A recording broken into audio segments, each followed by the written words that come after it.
It's Sunday the 28th of July, it's day 2 of the Paris 2024 Olympic Games, and the Pont Alexandre III bridge is full of athletes for the first day of famils ahead of Tuesday and Wednesday's individual races. The sun is out, but the rain of the last couple of days means the swim familiarisation has been cancelled. However, the bike has been attacked in full force by these athletes. A good couple of laps taken and a bit of a run across the bridge to get a flavour for what to expect over the coming days. There'll be one more day of familiarisations on Monday, but for now we get to catch up with some of the athletes as they make their final preparations ahead of the big dance. So Kenji Nener is first in. It's the morning of the bike fams, swim fam. Well, no swim fam today. Bike fam and run fam. Back on somewhat familiar territory, but it's looking a bit different out here this morning. Yeah, I mean, it's a bit of nostalgia. However, it is an amazing place to have a race, and we're just so fortunate to be here. So I really look forward to racing here on Tuesday morning. It's beautiful skies this morning, and hopefully it will be like this on Tuesday. But a bit unfortunate about the swim fan, but it's fine. It's no problem. Yeah. Sun's out now. It's looking glorious, isn't it? The venue is looking quite spectacular. Absolutely. I can't wait to ride the course. Yeah, it's going to be good fun. Yeah. Can you just give us a little insight into your last kind of month, 6 weeks build up into here and how that's been going? Yeah, so I spent the last 2 months, and potentially a bit more with Christian Blumenfeld and Gustav, predominantly with Christian in the last month block, but it's been a lot of fun. I think we did a lot of hard work, but it seems like both of us have gone through it with no injury or no sickness, so we've been really lucky in that aspect, so can't wait to see what we can put on. Yeah. How did that combination come about? Was it a conversation? And because it was in Cercy, right, in Switzerland, that was where he'd been based, and then you kind of got wind of it and thought that sounds like a good spot to be in. Initially, from the start of the year, we had the plan to sort of work together. From Sierra Nevada was the first camp in early January, and then I spent predominantly the majority of time before Yokohama in Japan, but then the intention was always to go to Fontenay with them and then finish off in Cercy in Switzerland. Yeah. Have you done a camp specifically with those two before? Was it quite interesting kind of dialing into their world? You know, they do things somewhat differently to a lot of the guys out there after all. Yeah. I did work with them pre-Tokyo 2020, so I know I have had exposure with them for a while.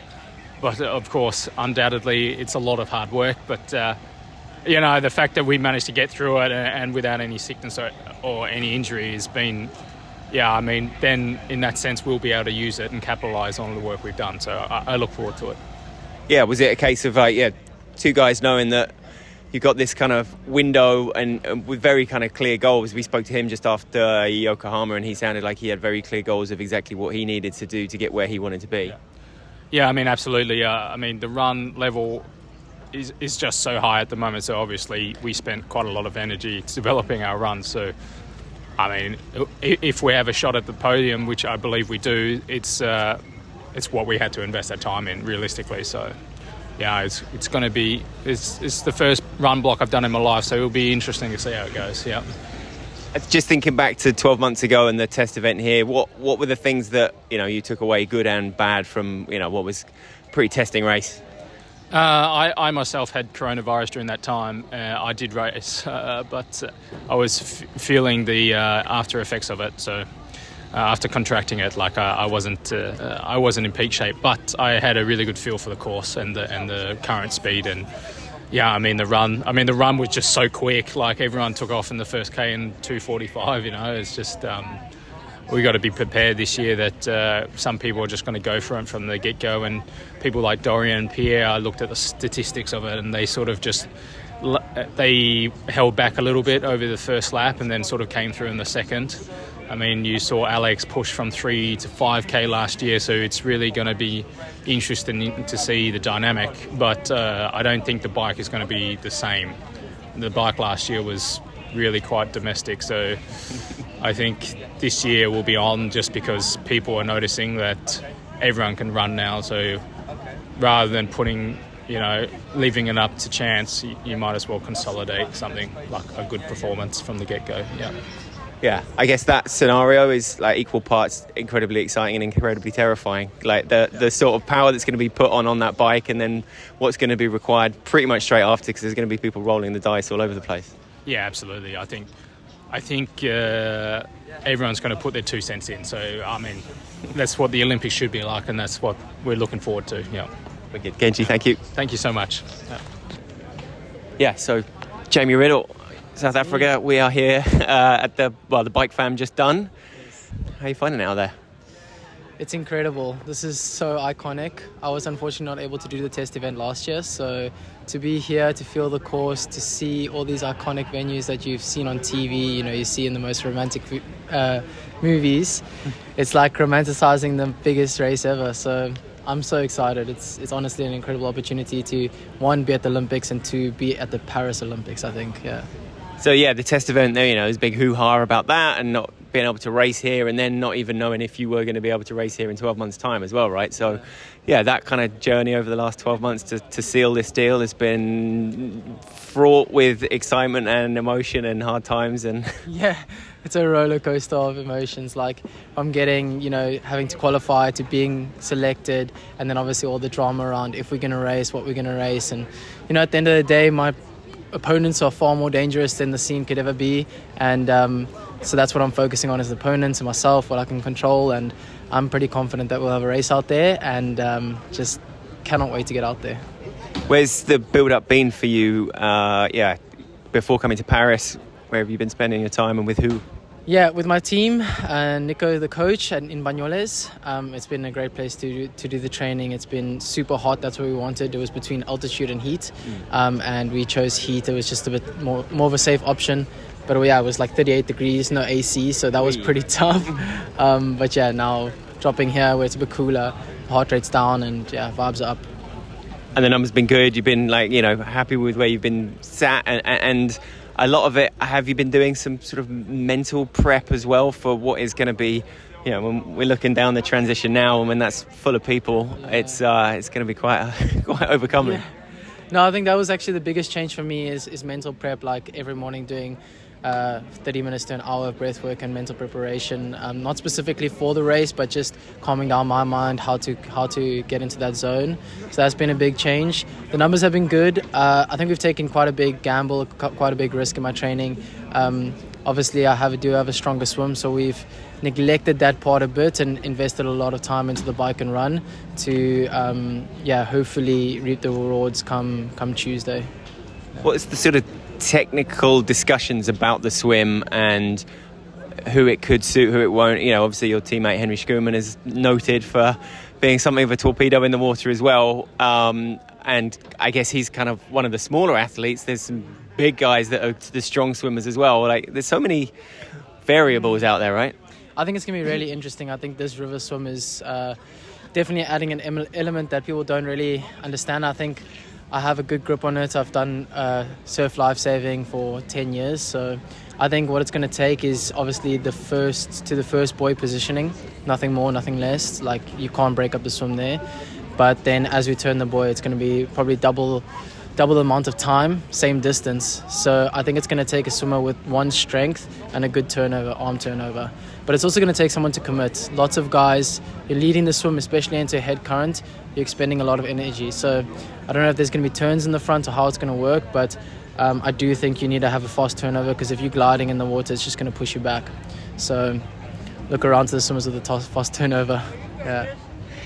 And then out on the bike, you're known for like an aggressive ride. Would love to be out there with some of the guys that will also be looking to seriously push the pace. There's got to be something to be said for, I guess, an amount of self-control, which is not going to be the easiest thing on a stage like this. But, nobody's looking to burn the matches too early, because, boy, those legs are going to be needed towards the end. Yeah.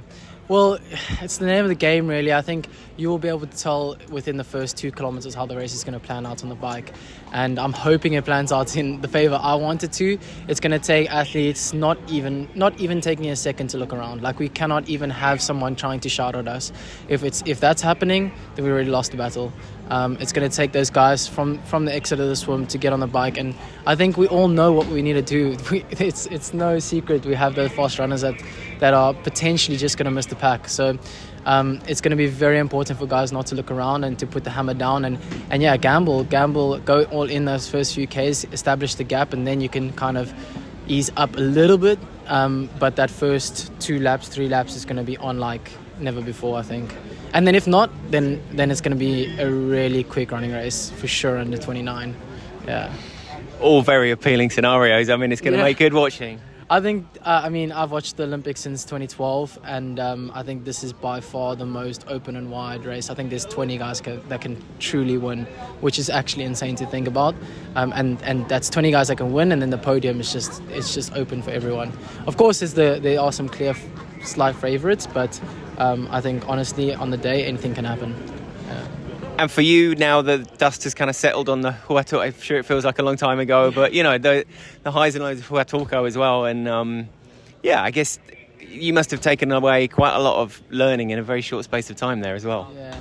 Honestly, I didn't realise the effects of what the crash could have done to me. I think I got actually quite a bad concussion. I didn't actually see any doctors post or during the crash, which they came to me and asked to do it, and I neglected it.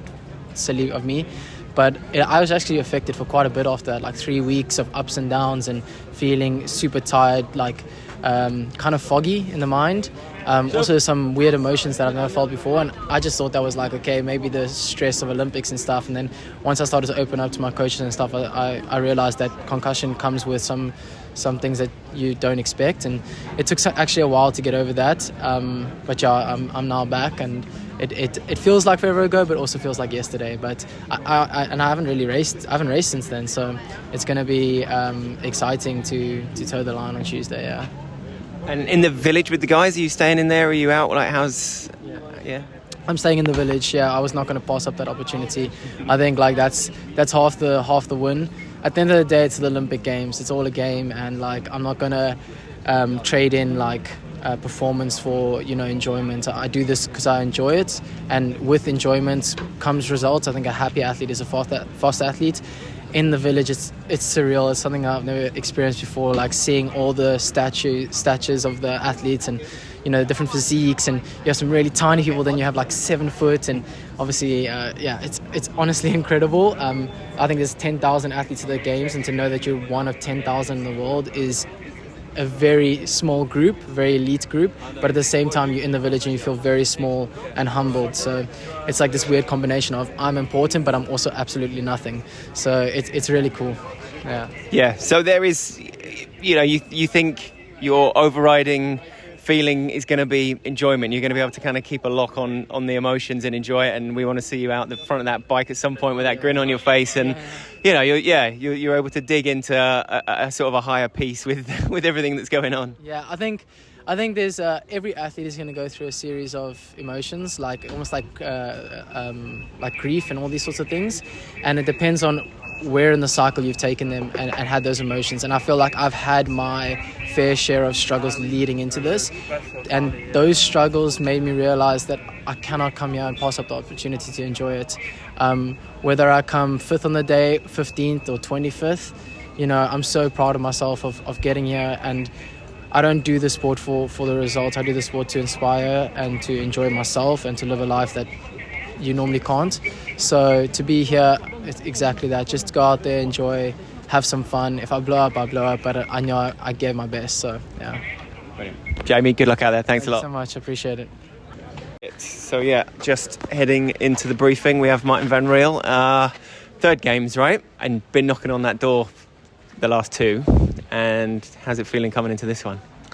Yeah, very, very excited. As you say, the 3rd games, but the 2 first ones were maybe a bit special. The results were really good, but now being in Paris, our neighbor country, being from Belgium, is very exciting. It feels like a bit of a home game. There's going to be a lot of family and friends around the course, so it's definitely an extra bit of motivation for me. And I suppose the path to here since Tokyo for you has not been a particularly clear one, right? It's you've had your obstacles in the way, so getting here and feeling in great shape is a massive first win. Yeah, of course. Like it's been actually a very difficult period since Tokyo, with a very big injury, almost half a year of no running, and obviously running is still my biggest weakness. You know, if I want to take a medal, it's probably going to happen on the run. So having missed that half year was very difficult. But then I think in the last pretty much year, almost everything has been going right, and I feel like I'm in the best shape I've ever been in. So that's very exciting, and that's right in time for the big day. What has the training looked like in the run up to here? Where have you been? Have you been mainly with the team, with Jelle and so on, or have you been kind of doing it with your own crew? Yeah, I've been with my own crew, with the PTC crew. So trainer is Glenn Polonis. We have also Alessio Crociani from Italy who's racing here, and Charles Paquet from Canada. So we had a really good, nice little group with some other training partners as well. We've been up in altitude in the French Pyrenees, like pretty much half the Olympic field, I think, in Font-Romeu. And the camp there had been really, really well. And then the last 10 days, we've been in Girona to get some heat preparation in as well. So that was very exciting as well. It was very, very warm there. So whatever the circumstances, we'll be prepared for it. This is going to feel like a piece of cake then after all of that. I mean, I think at least the weather is going to feel like a piece of cake. I don't know about the race itself. I feel like a lot of people are on their A game. We did the bike familiarization this morning, and the pace was already really on. So I think in the race it's going to be very, very, very fast. Some flexing already going on on the first day of Famils then. That's good to know. And yeah, so the swim is going to be elbows out in the swim familiarization as well. Yeah, maybe. Yeah, it's like this is like the where the boxers do that pre-match weigh-in where they are like heads butting each other. That's pretty much our bike and swim fam. So I think I made a good impression this morning. So let's hope I can carry it on to Tuesday. So yeah, and training with Charles Paquet. So he's obviously, he's been with some fast fellas out there, and he's on a real upward trajectory. So the vibe in the camp must have been great, and putting together some pretty good numbers, trying to push each other on out there. Yeah, for sure. I mean, it's been amazing to train with him, and I think now him as well having some consistency with the group. That's what really made him take the next step in level, and he's up there probably with the favorites as well for this race. So that's very exciting to be training with him, and like he definitely pushed me on a lot of the trainings. And I suppose I've used the word stereotypical scenarios, but a couple that people I guess would say were the most likely with people keeping their eye on Hayden and Alex over the 10k and so on. But the flip of that is that there are a million variables going into this race, from the field, the contenders, to the swim, to the bike, to the run. So like, it just feels like there's a huge amount of confidence rather than nerves coming into here. Whereas before Tokyo, it felt kind of a bit more edgy. Whereas this feels like everyone's just backing themselves. Yeah, I don't know. I mean, I'm definitely backing myself. I don't have anything to lose. I've got that fourth and that sixth place. So like, I mean, I don't really care about coming fourth or sixth again. I'm going to put it all on the line to take a medal. And maybe it's one of my last short course races. I don't know yet what the future holds. So that's another reason to just fight one more time with no stones unturned. And I think there is a lot of people that have... we've seen Alex and Hayden, and they're very dominant on the run. So I think there is also some other people that are going to be excited to maybe try to go for a breakaway or something like that. And I think the race is going to hopefully turn out very exciting. Yeah, a dry, hot morning, grippy course. Some guys looking to force the bike. That's going to be some pretty exciting racing. It's going to make good watching. Yeah, I think so. I think it's going to be amazing to follow it. I hope there's going to be like an amazing crowd on the side, and I think so, because the amount of people from Belgium then that have told me like, yeah, we're going to be there, like be on your A game. Like, it's been so many people telling me that. So I think it's going to be really, really great day for triathlon. Brilliant. Mine, Van Riel. Very good luck. Thank you. Thank you very much. Sam Dickinson on day one of Famils at the Paris 2024 Olympic Games, and looking good, feeling good. How's the bike for you this morning? Yeah, it's good, thank you. It's a bit different to the normal familiarizations because we get 45 minutes, but yeah, it's nice to have a clear course and practice some corners and hit some lines. So, yeah, feeling good. And to be on that bridge and be checking out, I suppose there's nothing that could quite prepare you for what it's going to be like when that's also full of screaming humans. But yeah, it all just starts to get a bit real, huh? Yeah, it's almost the calm before the storm. But no, say, I've watched the Tour de France on television for years, and then being on the Champs itself and riding up to the Arc de Triomphe, across the Pont Alexander Bridge, it's pretty special, yeah. And sealing your place here, I guess, in quite unusual circumstances in the end. It's I guess this is the fruit of a lot of hard work, but the last couple of months have been particularly, quite an unusual journey, right, to actually get here. Yeah, well, I think so. Unusual. There's a lot of people who have all competed hard for their spots at the Olympics, not just in Team GB, but in every other nation as well. There's been tough competition all over the world for this race. But now we're here, and now it's about the race, and that mindset's now shifting from being grateful, relieved, and looking forward to the opportunity to delivering and making sure that there's a mindset shift now of we have a job to do and try to maximise medal potential for Team GB. And the camp before here, was it in the same place as it was before the test event? I know there was a lot of things that were being kind of obviously checked out there, and just give us a taste of who you were with and where you were at, and I guess what the atmosphere was like among you guys. Yes, it was. I think I wasn't there last year. I was recovering from injury, but having the opportunity to go this year was a real, I think, big advantage. There was a really good group built around those of us racing at the games, and the training partners who dropped in to help us out were all, we couldn't have asked for any more of any of them. They were all a real asset to the environment for sure. The coaches as well, all very professional, but kept it not too serious, especially in a prep camp for the games. We all know what's on the line, and it's just about keeping it as normal as possible. And in a lovely place in the south of France, it's not too bad, to be fair. It's not too bad. But I suppose it is tricky, isn't it, when you've got like two very red-hot favourites, you yourself obviously coming here with big designs on a huge performance as well. Yeah, absolutely, and it's nice to be part of Team GB knowing that you are the best prepared athlete on the start line. There's no stone left unturned when it comes to the Olympic Games, and being part of Team GB, you feel that in everything you do, whether it's like the first few minutes of the morning to the last few minutes at night. Everything's been thought out for you. It makes our job a lot easier. Hey, we just get up, eat, sleep, train, and get ready to perform. So it makes it easy for us to put our best foot forwards, and looking forward to doing so. Even the suits, right? The tri-suits, there was a bit of... they were in the news a couple of weeks ago. Was that, pop that on, feeling a bit like Superman? Yeah, there's a lot of things that don't come out till the Olympics, and it's super cool to be part of that process and to know how much time has gone into and planning has gone into making our performance on race day be as fast as it can be. So we're certainly inspired and prepared for a good performance. A big part of that will obviously be the bike segment, and between the cobbles and just the way that people are expecting it to pan out, it feels like that is a part of the race that you're going to be very much looking forward to, and the details of everything from tyre pressure on the cobbles and so on are the kind of details that no doubt you like to kind of get in the weeds with, right?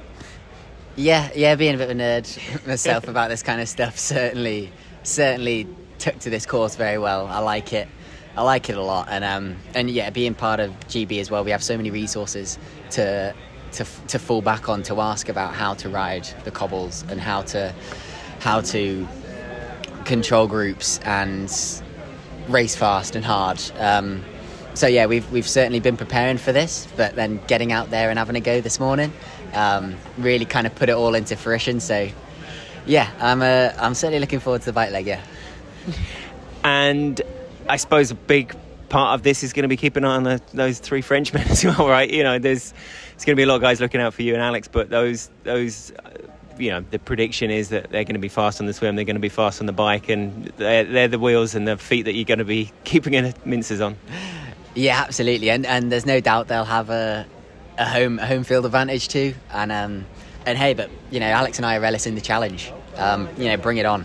They will be quick, and it's not just the French. There are some absolute hitters in this race. You've got Matty Hauser, Songi from Hungary. You've got Hayden Wild as well, Alex's big rival this year so far. So there's going to be some people to keep an eye on, and for us, we just want to keep it clean, keep it safe, and may the best athlete win.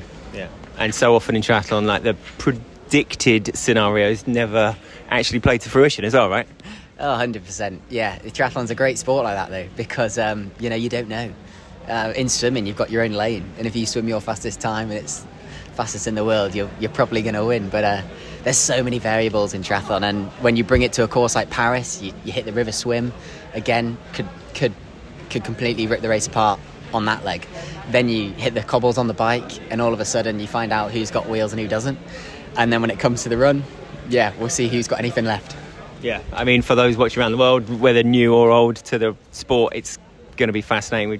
Seth just told me that Snoop Dogg's going to be here for NBC for the men's race. So, it's time to put triathlon once again in the shop window, right?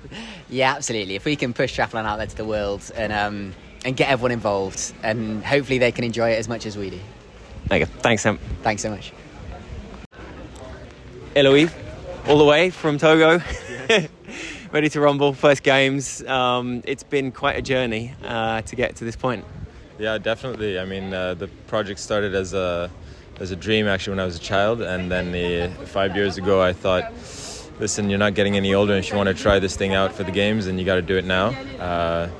For some reason, happened to choose triathlon. Did my first triathlon in 2019, and then first international triathlon in 2021, and then from there it was let's try to make this happen. A lot of moving around and a lot of racing around the world. What or who was it that lit the spark in the first place for, wanting to be here and making Paris the target? Well, I mean, I've always been fascinated by the games, just like the idea of it, like since antiquity, the how would you say, like pushing the human capacities to the max, and like the potential that I believe everybody has to be athletic, and this idea of being amongst the best of the world in all the different sports, that's always been something I've dreamed about. And in 2012 I saw a young Togolese swimmer who was at the games. She was only 13, and when I saw her I said, there's no reason that if she's there I couldn't be able to be there. But then I did different studies. I studied film, philosophy, and as time went by I kept having this desire to keep trying for like the sports and the games maybe. And halfway through, at the end of my bachelor's program in film school, I decided, let's do this. You've always wanted to do this, and if you don't do it now, then maybe one day you'll have regrets. And I mean, ideally, initially the plan was, it was 2019. I said, let's try for Tokyo, because I had absolutely no idea of the qualification process, and I thought that I could just, since I was the only person from Togo, then it would be like more or less automatic qualification. And then I found out about everything that needed to happen. I found out that there was no federation of triathlon in Togo, and so from then on it was like, okay, if you want to make this happen, it's all in, and let's do this, and it'll be for Paris, and it would be double cool because I'm half French, half Togolese, so it would be representing my home country in my other home country. So what is the population of Togo, and what is the size of the delegation here, of which you are a big one, presumably? Yeah. So we're 80, there's 8 million people in Togo, and there's 5 athletes qualified for the games here in Paris. We have myself, a couple, a man and a woman in swimming, and a woman doing the sculling, rowing skiff, and a woman doing the 100-meter dash and 100-meter hurdles. Right. Yeah, so not a lot of Togolese athletes present here, but we're here and we're going to try to make noise and at least be visible. And the idea was really to represent Togo on the big stage and hopefully inspire other athletes who probably might be and definitely can be more talented than myself to push through and try to be here as well one day. So the reality of qualification and the difficulty of achieving that was realised very quickly before Tokyo then, but then to hear Project Paris, and just at what point did it start to look like this was something that you could actually achieve? So It was very up and down. It started out like the first year, so 2022, I had a few races, scored a little bit of points, and initially I was thinking I could go for the new flag. I knew there was universality, but I had it as like a backup. And then as 22 came to an end, I was supposed to go to the African Championships, but there was a complication that made that I couldn't get there. And so at that point I thought, okay, well, this is dead because all my competitors for the new flag are going to be there, and I'm going to have too much of a gap with them to actually catch back up the next year. And then 2023 came around, and my first 4 races were terrible. I just scored 0 points, and at that point I thought, okay, this is basically over. We'll have another chance with the 2 African champs at the end of the year, and it was make or break basically. So if it didn't go well, it was done.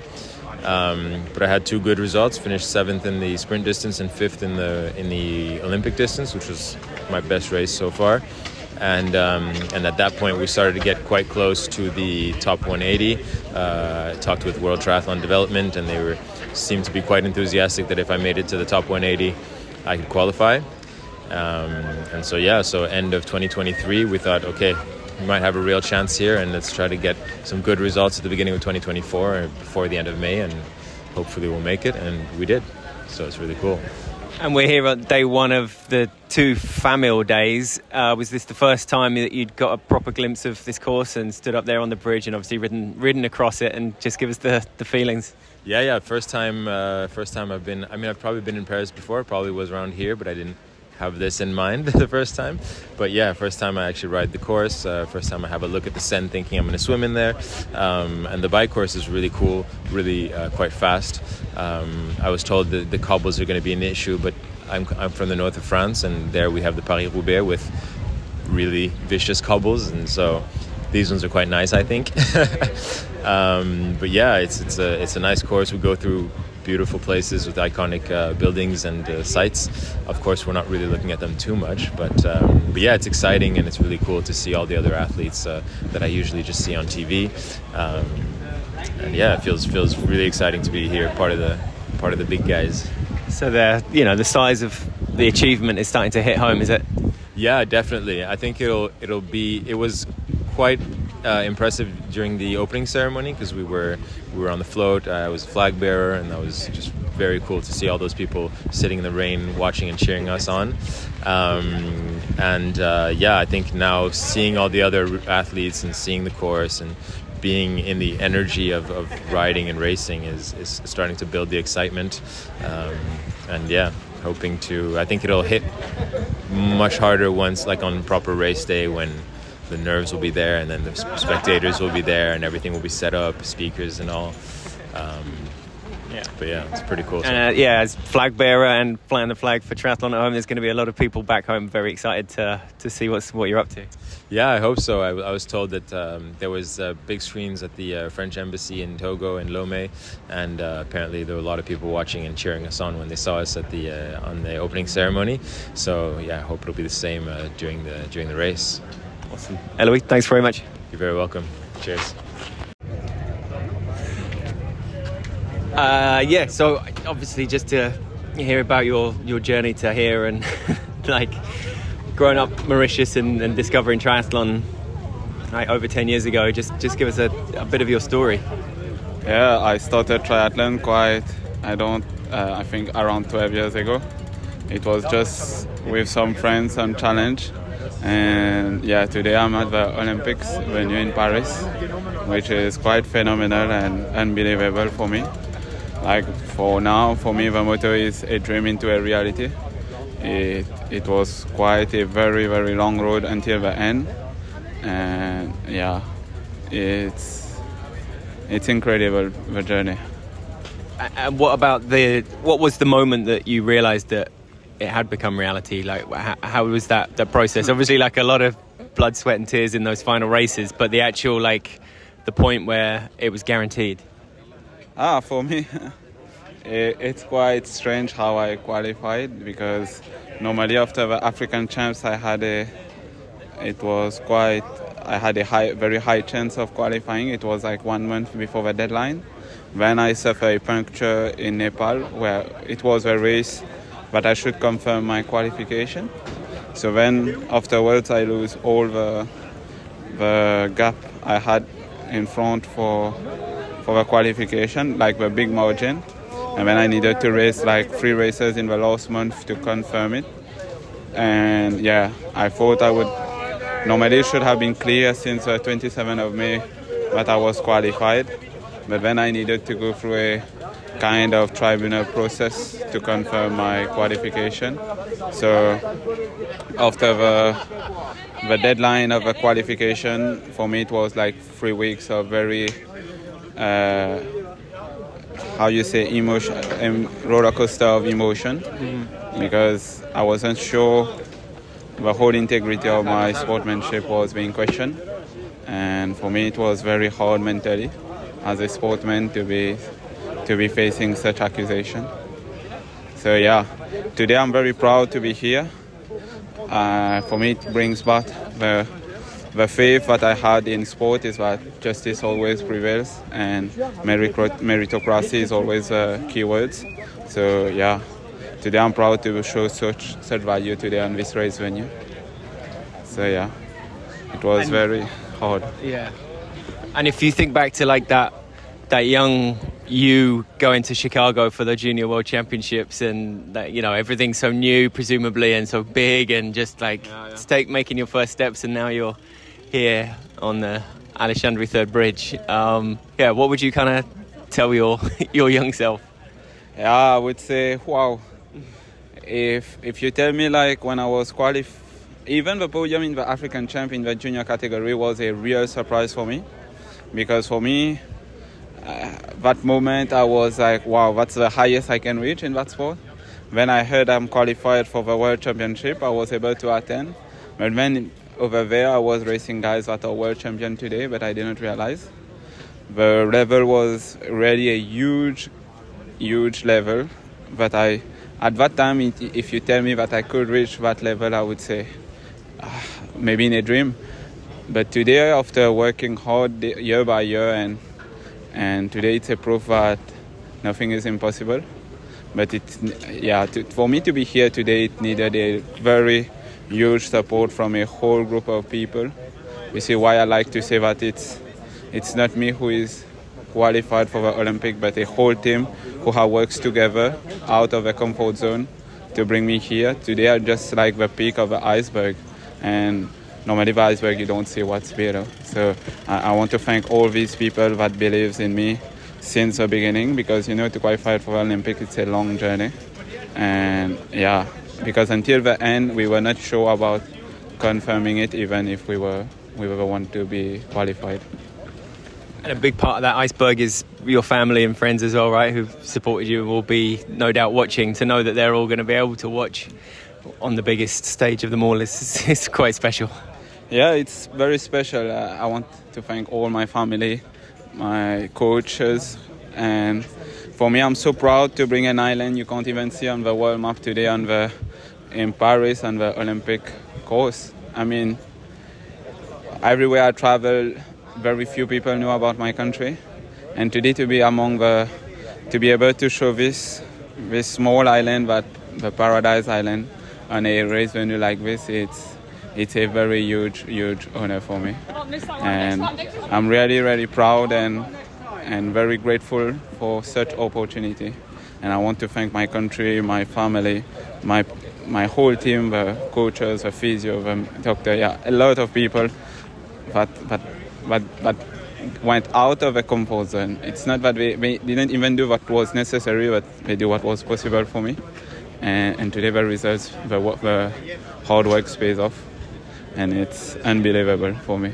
How big actually is the Mauritius delegation here at Paris 2024? So we are only 13 athletes coming here.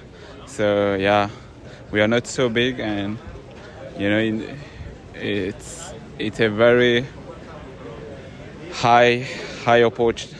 How you say this? I don't find the words, but I feel so proud to be here. Like even until I come in the village, I didn't really thought about it. I was just like in a very small cocoon, trying to not get to not believe in it, because for me it's just another World Triathlon race. But when you come to the Olympic Village and you cross guys you only see on the TV, so it's really, really emotional. Yeah, I guess even like that first time you walk into the village, right? That's like one of those moments where everything just becomes very, very real. Yeah, it's like when I came to the village, everything becomes so like, you know, it's I always see myself like the guys who is on the other side of the barrier, trying to get photos with those guys, autographs. And today I realize I'm the guy who is being asked of those photographs and autographs. So it's a big journey. Yeah. Amazing. Yeah. And yeah, just I guess going back to some of those races in the first half of this year and knowing the challenge that lay ahead and the performances that you needed to find within yourself, and yeah, the pride that you must have in being able to reach this point through some real tough tests. Yeah, I started this year being the one who was in the simulation ranking, being the one who is in the new flag since I think October last year. And like with my coach, we needed to change something inside me to work on the mindset, because it was a proof that we can qualify for the Olympics, but it was still October and you need to maintain it until May. And since before October, I was always the guy chasing, and now I'm being the guy being chased. So I needed to change my mindset to, since this year I work a lot on my mind. That was the key, because in terms of physical performance, my coach believed that I had all the things. I had to really work on my self-confidence to be sure that, yeah, I can do it. And the African champ was just the berry of the cake. So it proved that I'm the guy who needs to be here. There is no shortcut I took to be here.